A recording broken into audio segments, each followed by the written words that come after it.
அவரே சும்மா அப்படின்ற போல் எல்லோரும் நம்ம சீமானை கூட திட்டலாம், ஆனால் உண்மை என்னன்னு அவருக்கு தான் தெரியும். அதனால் அவர் வந்து எல்லா கொள்கையும் பேசுவார், எங்கள் கொள்கை மட்டும் இல்லை, எல்லா கொள்கையும் பேசுவார், எல்லாமே தெரிஞ்ச மாரி பேசுவார்.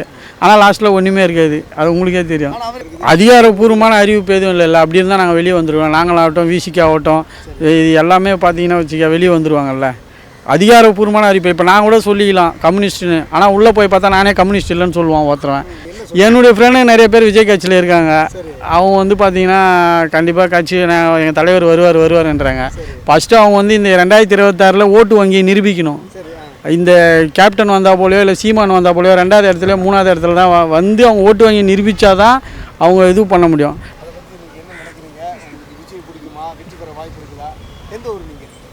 நாங்கள் திருவண்ணாமலை டிஸ்ட்ரிக்கு. விஜயில் எங்களுக்கு ஆக்டராக பிடிக்கும். நாங்கள் பார்த்தீங்கன்னா வந்து அரசியல் ரீதியாக வந்து அவர் வந்தது நல்லது தான்.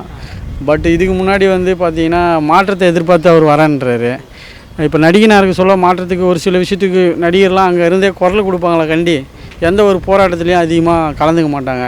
இப்போ போராளின்னு பார்த்தீங்கன்னா கம்யூனிஸ்ட் கட்சியில் இருக்கிறவங்க பெரிய இப்போ திமுக வந்து நம்மளுக்கு அகைன்ஸ்ட்டுன்னு சொல்லலாம். ஆனால் திமுகலேயே இந்திய எதிர்ப்பு பல போராட்டங்கள், அதிமுகலாம் பார்த்திங்கன்னா பல போராட்டங்கள்லாம் இதுவாகிட்டு இருக்குது சரிங்களா. அதுபோல் ஒரு தியாகி ரீதியாக அந்த ரீதியாக அவரை பார்க்குறப்போ வந்து அரசியலுக்கு அவர் வரலாம், நம்ம வர வேணான்னு சொல்ல முடியாது, ஏன்னா அது ஜனநாயகம் புரியுதுங்களா. அந்த ரீதியாக பார்க்குறப்போ நம்மளுக்கு வந்து கொஞ்சம் ஒரு வருத்தம். களப்போராளியாக இருந்து வந்து மேலே வந்தாங்கன்னா நம்மளுக்கு பிடிக்கும். நம்ம சினிமா துறையில் ஒரு ஆக்டராக இருந்து ஃபேமஸ் ஆகி இப்படி வரப்போ ஒரு சின்ன வருத்தம் அவர் தான். யாரும் ஒன்றா ஆமாம் சம்பளம் வாங்குறாரு, அவர் நினைச்சா அங்கேயே சம்பாதிச்சுக்கிட்டு இருந்தாரு, விட்டுட்டு மக்களுக்காக நடப்படி அவருக்கு ஒரு வாய்ப்பு கொடுக்கலாம்னு நினைக்கிறீங்களா? எப்படி பார்க்குறீங்க? கண்டிப்பாக இப்போ யாருக்கும் நம்ம வாய்ப்பு தரலாம் தப்பு இல்லை, கொடுத்து பார்ப்போம் அவர் என்ன தான் பண்ணுறாருன்னு. நீங்கள் எப்படி பார்க்குறீங்க இந்த விஜயோட வருகை? இப்போ உங்கள் ஃப்ரெண்ட்ஸ் எல்லாம் இருப்பாங்க, விஜய் பற்றியில் என்ன? என்னுடைய ஃப்ரெண்டு நிறைய பேர் விஜய் கட்சியில் இருக்காங்க. அவங்க வந்து பார்த்தீங்கன்னா கண்டிப்பாக கட்சி எங்கள் தலைவர் வருவார்ன்றாங்க. ஃபஸ்ட்டு அவங்க வந்து இந்த 2026 ஓட்டு வங்கி நிரூபிக்கணும். இந்த கேப்டன் வந்தால் போலையோ இல்லை சீமான் வந்தால் போலையோ 2வது இடத்துல 3வது இடத்துல தான் வந்து அவங்க ஓட்டு வங்கி நிரூபித்தா தான் அவங்க இது பண்ண முடியும். நான் 2026 எடுத்து தான் அரசியல் நான் சிஎம் ஆகிடுவேலாம், அது முடியாத காரியம். அதுபோல் அவர் வரலாம், ஃபஸ்ட்டு அவர் ஓட்டு வாங்கி அவருடைய கட்சிக்காரங்களும் அவருடைய ஆதரவாளர்களும் அவருடைய ரசிகர்களும் ஃபஸ்ட்டு ஓட்டு போட்டு அவர் ஓட்டு வங்கி நிரூபித்தா தான் நம்ம கூட சேர்ந்து இது பண்ண முடியும். இதெல்லாம் எங்களுக்கு நான் எப்பயுமே வந்து நான் ஒரு 13-12 வருஷமாக நான் வந்து கம்யூனிஸ்ட்டில் தான் இருக்கேன், மார்க்சிஸ்ட் கம்யூனிஸ்ட்டில் இருக்கேன். அதுக்கடுத்தது பார்த்தீங்கன்னா கொள்கை ரீதியாக வந்து நிறைய தலைவர்கள் நம்மளுக்கு பிடிக்கும். அதனால் நம்ம சரியாக செயல்படலைன்றது இல்லை. தனித்துவமான ஒரு கொள்கை இருக்குது.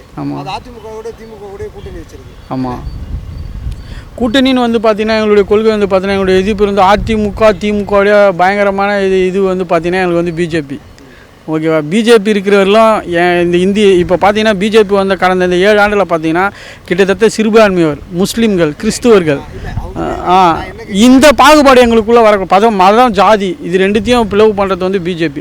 எங்களுடைய ஃபஸ்ட்டு எதிர்ப்பு வந்து எங்களுக்கு திமுகவும் அதிமுகவும் வந்து கூட்டணிலாம் கிடையாது. இல்லாத குறைக்கு கட்சியை வளர்க்க முடியாத குறைக்கு நாங்கள் இருக்கிறோமா கண்டி எங்களுக்கு அவங்களும் எதிரி தான். அவங்க கூட்டணி இருந்தாலும் இப்போ நீங்கள் பார்த்துருப்பீங்க, இப்போ இங்கே நடந்த மாநாட்டிலையும் சரி அதுக்கு முன்னும் சரி நல்ல நாங்கள் கூடவே இருந்தாலும் எங்களுக்கு தப்புன்னு பட்டா கேட்போம். அவர் வந்து எல்லா கொள்கையும் பேசுவார், எங்கள் கொள்கை மட்டும் இல்லை, எல்லா கொள்கையும் பேசுவார், எல்லாமே தெரிஞ்ச மாரி பேசுவார். ஆனால் லாஸ்ட்டில் ஒன்றுமே இருக்காது, அது உங்களுக்கே தெரியும். அவர் என்ன சொல்கிறாரு, கம்யூனிஸ்ட் சரியாக இருக்குது, சும்மா போய் 2 சீட்டுக்கும் 4 சீட்டுக்கும் திமுக அதிமுக போய் நின்றுது, இவ்வளோ பெரிய கொள்கை உள்ள கம்யூனிஸ்ட் நாங்கள் தனித்து போட்டுக்கிட்டோன்னா நாங்களும் சீமா மாரி பேசிட்டு போகிறேன்னு தான் சொல்லுவோம். நாங்களும் சட்டசபையில் ஒரு 2 பேராச்சும் இருந்தால் எங்களுடைய கோரிக்கை இப்போதைக்கு அப்படி தான் போய் ஆகும். பிஜேபி கூட போனால் உங்களுக்கு 5 சீட்டு 10 சீட்டு கூட கொடுப்பாங்க இல்லையா, அவங்களுக்கு எங்களுக்கு கொள்கை ஒத்து வராது இல்லை. இப்போ பிஜேபிக்கு பின்னாடி நின்று திமுக ஆதரவு கொடுக்குது, பல கொள்கைகளை பிஜேபியோட கொள்கைகள் இருக்குது. அதிகாரப்பூர்வமான அறிவிப்பு எதுவும் இல்லை அப்படி இருந்தால் நாங்கள் வெளியே வந்துடுவோம். நாங்களாகட்டும் விசிகே ஆகட்டும் இது எல்லாமே பார்த்தீங்கன்னா வச்சுக்க வெளியே வந்துடுவாங்கல்ல. அதிகாரப்பூர்வமான அறிவிப்பு இப்போ நான் கூட சொல்லிக்கலாம் கம்யூனிஸ்ட்டுன்னு, ஆனால் உள்ளே போய் பார்த்தா நானே கம்யூனிஸ்ட் இல்லைன்னு சொல்லுவான் ஒருத்தவன், அவரே சும்மா அப்படின்ற போல் எல்லோரும் நம்ம சீமானை கூட திட்டலாம், ஆனால் உண்மை என்னன்னு அவருக்கு தான் தெரியும். அதனால் அவர் அனுபவத்தில் வந்துருக்காரு, அவர் வந்து வந்தது வந்து பார்க்குறது தான், அவர் வரட்டும், அவர் பார்க்கலாம், அவர் வாய்ப்பு கொடுத்து பார்க்கலாம். ஒரு வாய்ப்பு கொடுத்தா எப்படி இருக்குன்னு நினைக்கிறீங்களா? விஜய் வந்து முதல்வர் வரதுக்கு கொஞ்சம் கஷ்டம், இதுக்குள்ளே வரது முடியாது, இன்னும் கொஞ்ச நாள் ஆகணும். ஆனால் ஒரு ஆர்வமாக இறங்கிட்டாரு இந்த மாதிரி அரசியலில். அதிமுக இருக்குது, திமுக இருக்குது, அதை எதிர்த்து விஜயால் அரசியல் பண்ண முடியுமா? பெரிய கட்சி சார், அதெல்லாம் வந்து பண்ணுறது கொஞ்சம் கஷ்டம் தான். அது பெரிய கட்சிங்களே திமுக கொஞ்சம் இப்போ தான் வந்துக்கிறாரு அவர். ஆனால் மக்களை நம்பி நிற்கிற மக்கள் எல்லாம் விஜய் விஜய்னு சொல்கிறாங்க, எப்படி பார்க்குறீங்க? அதான் மக்கள் அரசில் அது புதுசு இது இருக்குல்ல நடிகருக்கு அதுக்கோசம் ஆர்வமாக தான் இருப்பாங்க. உங்களுக்கு எந்த கட்சினா ரொம்ப ஃபேவரட்டாக பிடிக்கும்? நாங்கள் அப்போதுலேருந்து திமுக தான் இருக்கிறோம். நீங்கள் எப்படி பார்க்குறீங்க? இப்போ நாங்களும் இப்போ ஒரு வாய்ப்பு நாங்களும் கொடுக்கலாம் தான் இருக்கிறோம். சரி, நீங்கள் எப்படி பார்க்குறீங்க? நேரடியாக எதிர்க்கிறாரு யார் ஆமாம் நேரடி தான் சொல்கிற இதுவார் என்ன பண்ண முடியும் இது பண்ணி கட்டாயம் இங்க ஒன்றும் பண்ண முடியாது. முடியாதுன்னா இல்லை பெரிய கட்சி எடுத்து முன்னே இது வர முடியாது தான் அப்புறம் பார்க்கலான்னு தான் இருக்கிறாங்க. ஒரு விசிகாவை அங்கே போய் சேர்ந்துட்டு திமுக போட்டுட்டா இல்லை வீசிக்க போகாத நேற்று கூட விளம்பரம் தலை அதெல்லாம் போக முடியாது. உங்களுக்கு தெரியும் காலகட்டத்தில் சீட்டு பிரச்சனை எப்படியோ மாறி இருக்காங்க. ஆமாம் சார் அதான் வீசிக்காக்கெல்லாம் போக முடியாது அவங்க தான் சொல்லிக்கிறாங்க. ஒரு திமுககாரராக இதனோட வளர்ச்சி விஜய் வளர்ச்சி எப்படி நான் பார்க்குறேன்? விஜய் வளர்ச்சி கொஞ்சம் கொஞ்சம் வந்துட்டு தான் இருக்குது ஆனால் அவ்வளோ வர முடியல.